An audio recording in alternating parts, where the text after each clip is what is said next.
Na Europa e nos Estados Unidos, já é comum você comprar uma coisa no supermercado e encontrar na embalagem a informação da pegada de carbono daquele produto. Quanto foi emitido, se há compensação. A tendência é de se consumir produtos de carbono neutro que não impactam o aquecimento.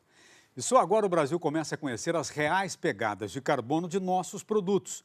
São indicadores menores do que os que nos são atribuídos pela ONU.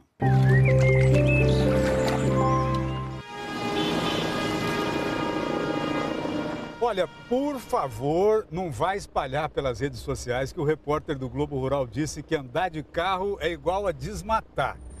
Mas eu aproveito este congestionamento aqui de São Paulo para lhe convidar a refletir sobre as semelhanças e diferenças entre uma coisa e outra.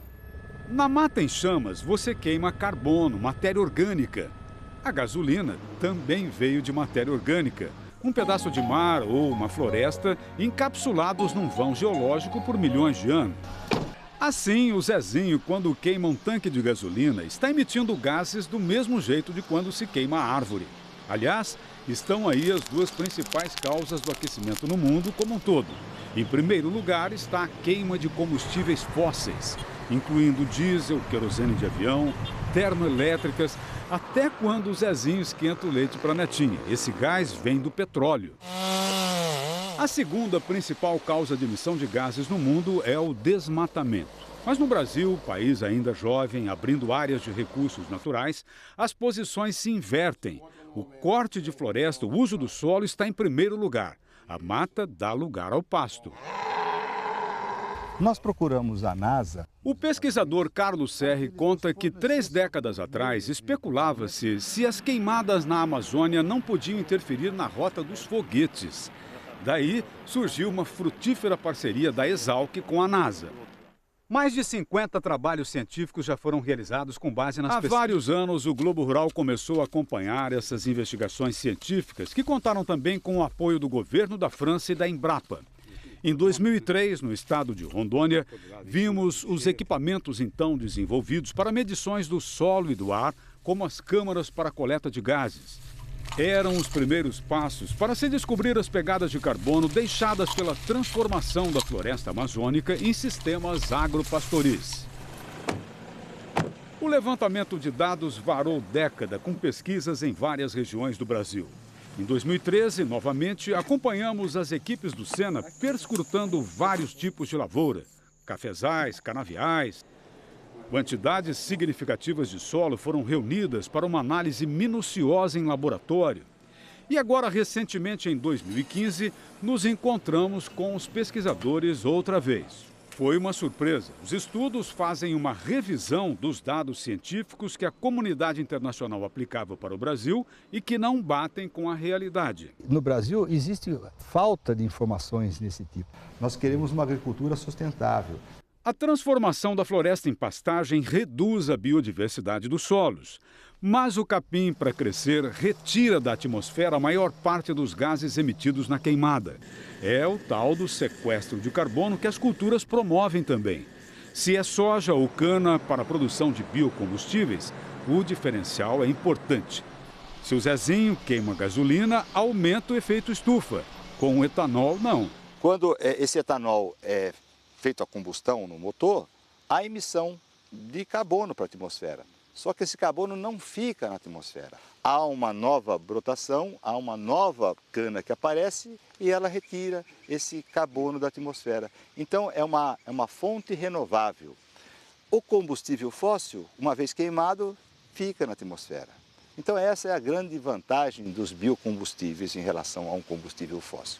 O comércio internacional se dá respeitando-se barreiras. Nas barreiras ambientais, a tendência agora é avaliar a pegada de carbono, para saber quanto é que aquele produto que saiu do campo contribui para o aquecimento global. O biodiesel de soja do Brasil, por exemplo, não podia ingressar nos países ricos porque lhe era atribuída uma pegada de carbono pesada demais. Por uma diretiva europeia, o produto só reduziria 31% das emissões dos gases de aquecimento, comparando com o diesel convencional. O mínimo exigido era de 35%. Medições em mais de 300 fazendas brasileiras trouxeram outro resultado. Os nossos cálculos evidenciaram que essas medidas não estavam corretas. Então, hoje, os cálculos corretos são de aproximadamente 66% a 68%. E nossa pesquisa inclui dados produzidos no campo, gerados no campo, e dá essa competitividade ao biodiesel de soja que antes não havia. Outro produto que tem marcação cerrada é a carne, e não é para menos. No Brasil, que tem o maior rebanho comercial do mundo, a criação bovina é a terceira principal fonte de emissão de gases de efeito estufa. Quando se diz emissão de gases bovinos, o que é que você pensa? Um ar que sai pelo traseiro do animal, certo? Nada disso. 95% do que uma vaca emite, por exemplo, sai pela boca e pelas narinas, principalmente quando ela está ruminando. Encheu a pança, está remoendo o que comeu. Isso provoca o que os pesquisadores chamam de eructação. É um arroto, como o nosso, só que bem menos barulhento.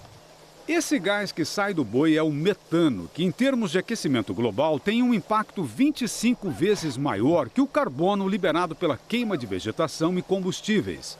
E tem um outro gás que é 250 vezes mais potente ainda que o carbono. É o óxido nitroso. Sai da urina e das fezes dos animais. O biólogo André Mazetto passou os últimos 4 anos estudando as emissões dos dejetos bovinos. As placas de estrume ficam exalando por até 15 dias. A pesquisa do biólogo André Mazetto trouxe um dado novo para a medição da pegada de carbono dos rebanhos brasileiros. Antes, o cálculo era feito com base em experimentos realizados na Europa e Estados Unidos, clima temperado. E ele constatou que no Brasil tropical e subtropical, a emissão é muito menor do que se supunha. Menor quanto, André? Cerca de 20 vezes menor. O IPCC, que é o órgão da ONU que cuida dos inventários de emissão de gases, propunha um fator de emissão de 1%. E nós descobrimos na nossa pesquisa que esse fator pode ser reduzido em até 0,2% ou 0,1%. E os dados do André, eles são praticamente pioneiros disso. E que demonstram que as emissões aqui da urina, pela urina ou pelas fezes, são muito menores do que aqueles estabelecidos inicialmente nos protocolos do IPCC. Do ponto de vista comercial, se forem colocadas barreiras à compra da carne com emissão de gases, isso pode dar um cálculo mais preciso e também um pouco menor em relação ao que era calculado anterior. Você convidaria a poluição para ser sua aliada na redução do aquecimento global? Pois boa parte da cafeicultura brasileira vem fazendo isso, utilizando como fertilizante o que antes era tido como lixo. Importante lembrar que a produção de uma saca de café gera também quase uma saca de resíduos orgânicos, muitas vezes contaminantes. Agora, esse material compostado é a base para a chamada adubação organomineral. Explicação: os adubos químicos também são importante fonte de emissão de gases do aquecimento, especialmente os que são à base de nitrogênio, que exalam também o óxido nitroso, aquele que é 250 vezes mais potente que o gás carbônico. Porém, numa prática cada vez mais crescente, o químico passou a ser misturado em porções menores ao composto orgânico. A Fazenda Ponto Alegre, município de Cabo Verde, sudoeste de Minas, há mais de 10 anos adota sistemas conservacionistas, tendo já sido premiada por isso, inclusive com o troféu de práticas sustentáveis do Sebrae. Além das medições, nós recomendamos práticas que tenham um mesmo ganho em produção e também na redução das emissões. O engenheiro sanitarista Bruno Castigione é da equipe que mediu a pegada de carbono do café aqui. A redução foi significativa. A cobertura das entrelinhas com capim, resíduos da própria lavoura incorporam, sequestram mais carbono no solo. E com o organomineral, o uso de químicos caiu quase 50%, informa o produtor Renato Lima de Souza. O calcário, que a gente usava 180 toneladas, passou para 60. E o mineral, que era 500 toneladas, veio para 300. E a porcentagem de peneira do grão aumentou, a sanidade da planta ficou mais vigorosa Então os resultados foram muito excelentes. No todo, as emissões de gases da fazenda, comparando com o convencional de antes, caíram mais de 35%, deixando assim mais leve a pegada de carbono deste café de montanha. Enriquece a natureza, que não emite menos gases, dá um destino correto aos resíduos, né? Hoje as notícias são o mais perturbadoras possível, né? Você vê esses castratos, tudo que está tendo, né? O mundo, tudo, esse desconcerto que está indo. Então, de uma certa forma, a gente está contribuindo um pouquinho para que isso amenize, né? E se eu faço, e se mais gente passar a fazer, o resultado vai chegar, né? Diz um ditado que quando a mata pega fogo, tizil leva água no bico. É possível uma agropecuária de baixo carbono. Já mostramos o plantio direto, a integração lavoura-pecuária-floresta, o melhoramento de pastagens. Sistemas que podem continuar pondo carbono, quer dizer, comida na mesa da família do Zezinho e atender suas outras necessidades de fibra e energia, impactando menos o aquecimento global. Mas é importante lembrar que a sustentabilidade depende também de ti, pois tu és carbono e ao carbono voltarás.